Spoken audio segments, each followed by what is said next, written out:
All right, so as promised, we're going to go ahead get into the meat of our program here. We're going to be talking tonight about how to prepare for your fantasy football draft. So we're kind of taking this from an angle of, people who kind of casual players, or maybe you're playing for the first time, or, maybe you played for a few years, but you haven't been doing so well, and you're kind of hoping for some things we can provide to you to help do better in your fantasy draft this season. So we're going to discuss how to prepare for your draft, and then we're going to be discussing, some of the advantages you can get during your draft, some of the things that we recommend, things that we do during our drafts to kind of help push you along and kind of take you to that new level. So Jay, when you are thinking about, just having a conversation with somebody who might be doing fantasy for the first time or a casual player, what would you say is the number one thing they should look at first and foremost when preparing for a fantasy football draft?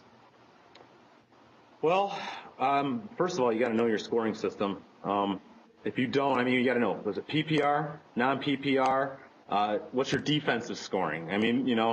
Like the league we're in this year, we fixed it so that the defensive scoring, a score against the defense only counts if the offense scores against the defense. If the other team's defense gets a pick and returns it for a touchdown, it does not count against your defense. But you got to know that kind of stuff. You got to know, is it 4 or 6 point passing touchdowns?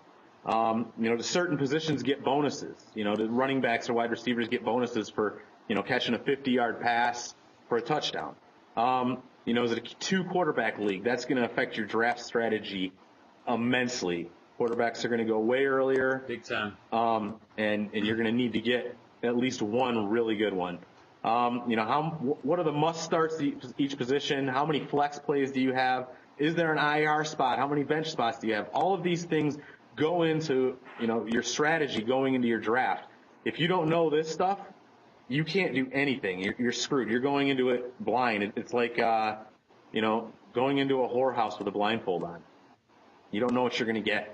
Stuff, and again, preparing for the draft is important. And continuing with that, want to talk a little bit about encouraging leagues for where they're actually drafting the positions, meaning who's drafting first, who's drafting second, who's drafting 10th. This is all very important stuff, and in our league, we like to do fun games based on it. We like to bet on, maybe a PGA Tour or maybe a NASCAR race and just arbitrarily pick positions.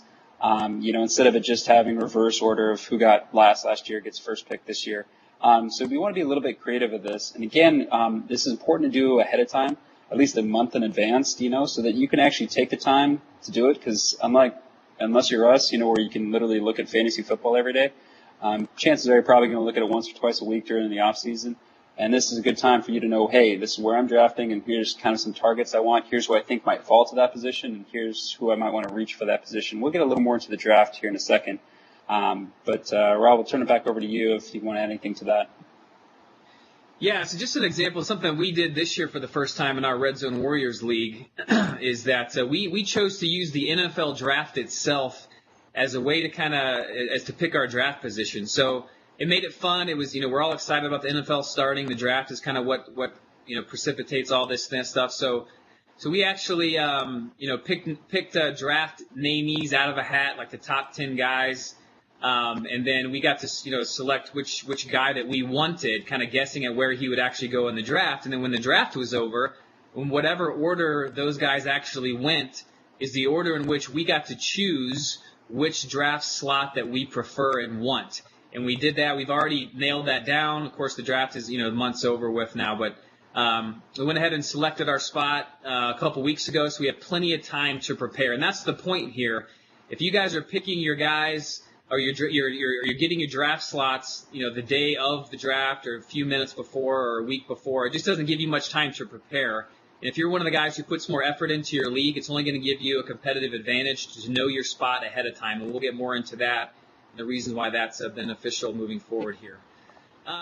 Another thing I would add to this, in addition to, again, knowing your scoring system inside and out, finding out your draft position as soon as possible prior to your draft, is, create your own rankings. If you're really into fantasy, this is something I really highly recommend. You will learn a ton from this.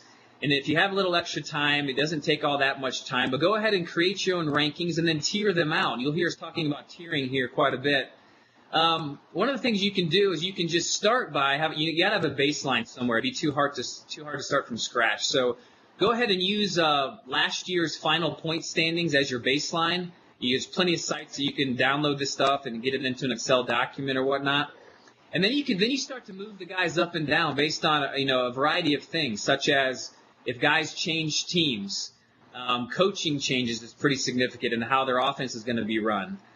Free agents that were added to certain teams or guys that moved around. Where did the high drafted rookies get added to what teams and how that's going to affect the current skill players in those positions on those teams. You look at players who got a really high workload last year.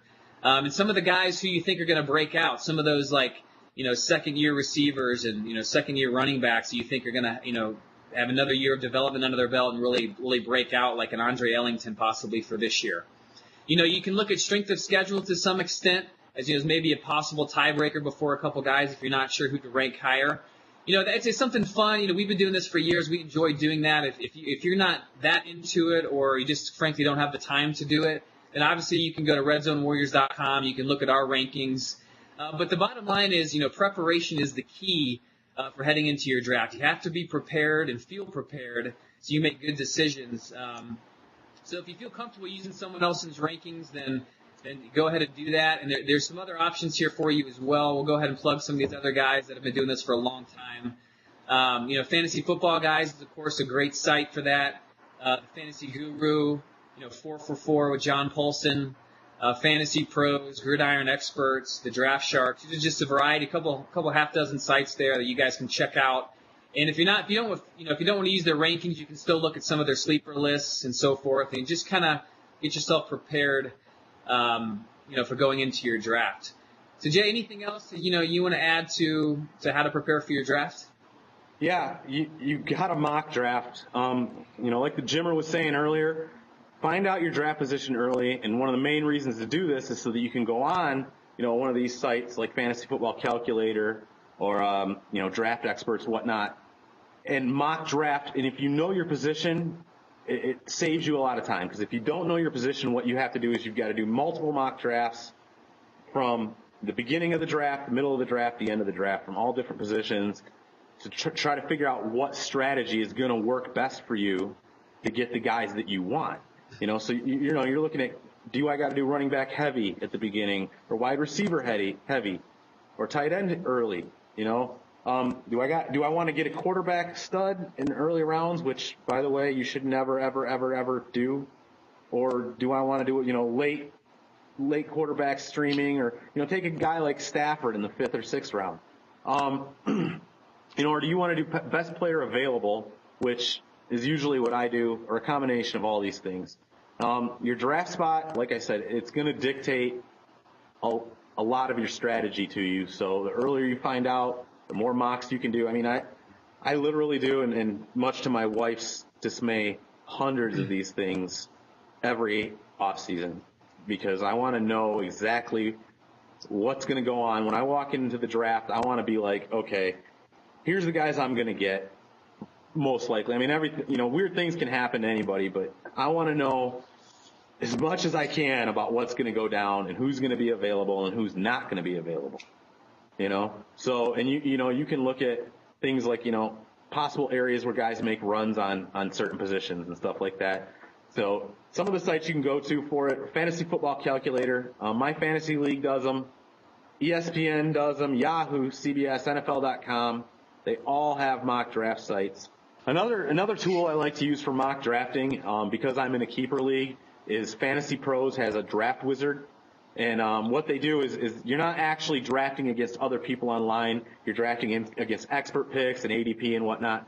They have an algorithm, but you can put keepers in.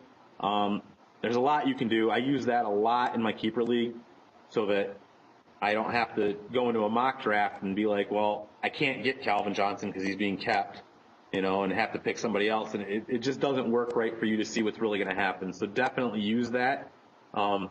It's a great tool if you have a keeper league.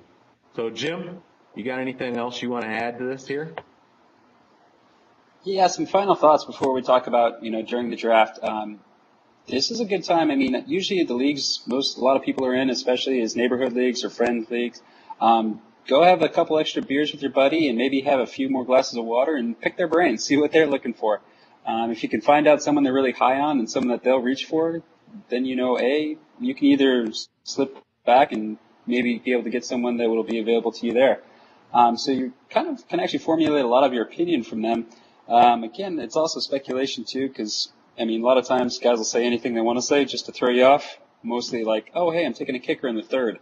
I'm not always going to buy that. Sometimes it happens though. You'd be surprised.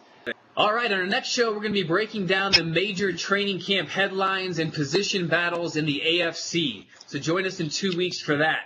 In the meantime, go to Red Zone Warriors, where you can watch previous episodes, see our rankings, and subscribe to and rate the show via iTunes.